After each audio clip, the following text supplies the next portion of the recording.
is my great pleasure to introduce our next speaker, Dr. Paul Ruebig. Dr. Paul Ruebig is a member of the European Union's Economic and Social Committee, president of SME Global, member of the governing board of the European Institute of Innovation and Technology, and former member of the European Parliament representing Austria from 1996 to 2019. Dr. Ruebig will provide a keynote address on the European Union's strategic initiatives and EU-Israel cooperation on energy and security. Please join me in welcoming Dr. Paul Ruebig. Thank you. Dr. Ruebig, thank you so much for your optimistic presentation. And also, I looked at your presentation that you shared with us, where it says that according to the recently published 2021 EU Industrial Research and Development Investment Scoreboard, China has increased its research and development investments from 2020 to 2021 by 18.1%, while the US has increased its investment in research and development in the same period for 9.1%, whereas the EU 27 have decreased their R&D investments by minus, actually by 2.2%. So there is a real problem.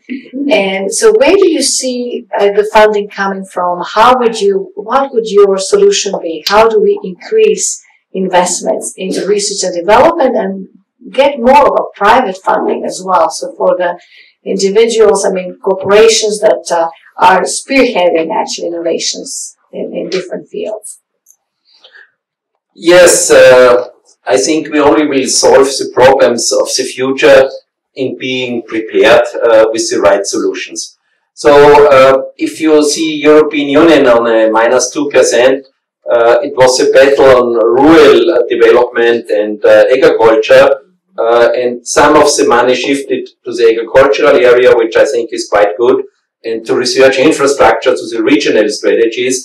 But overall, it's too less. We had an expert committee with our former Commissioner of Trade, who they made a very good study that they said the best GDP growth we would get if we double the expenditure for research and science. And I was also in South Korea.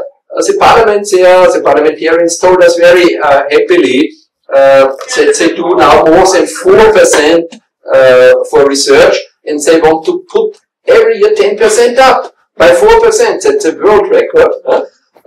And therefore, I think research and innovation should be in the middle of the political debate, because that's what our next generation can get profit on. It's not putting your back to the street and demonstrate.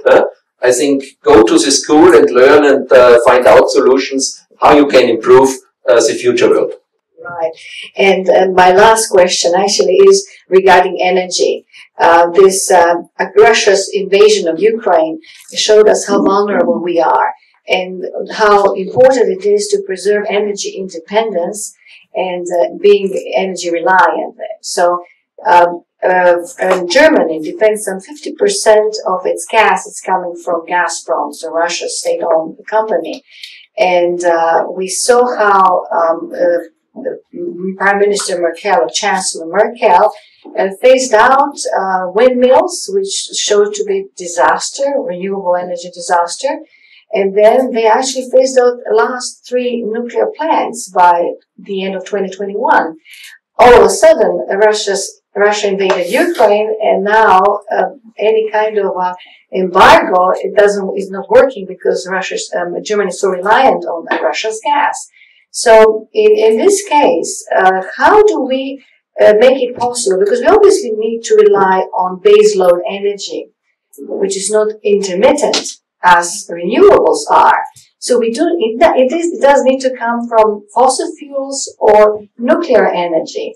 What is your response? How do we preserve energy independence? And from my basic education, I'm an engineer, an agricultural engineer, and I studied business administration, and I did my thesis on international patent and license policy, so intellectual property. And I think that's exactly what we have to do. We have to calculate what's possible. And we have looked into the German issue.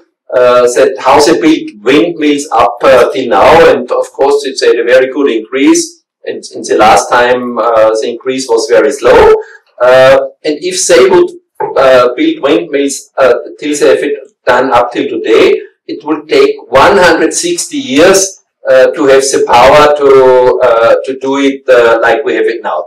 If you see that in this time maybe the energy demand on electricity will double, it's clear that we need any kind of energy production if we want to cope with the demand in the future. If you look how much energy gaming is used, all the artificial intelligence, the algorithms which we use in a daily manner. So from this side, we will need a lot of energy, and also e-mobility and heat pumps, and everybody is asking for more products in the electricity, but the production of electricity facilities is not really on the agenda. So I wonder, what can we do in our countries ourselves? And 2 years ago I was here and had a long talk with the energy minister. Israel has a wonderful chance with the gas fields in front of the country. If we could get a consortium, maybe with Egypt, maybe with Cyprus, Europe would have a big demand on energy. And I think to create here a platform which delivers what the need of the people is, would be a win-win situation for both sides. Well, thank you so much, Dr. Ruebig. Thank you.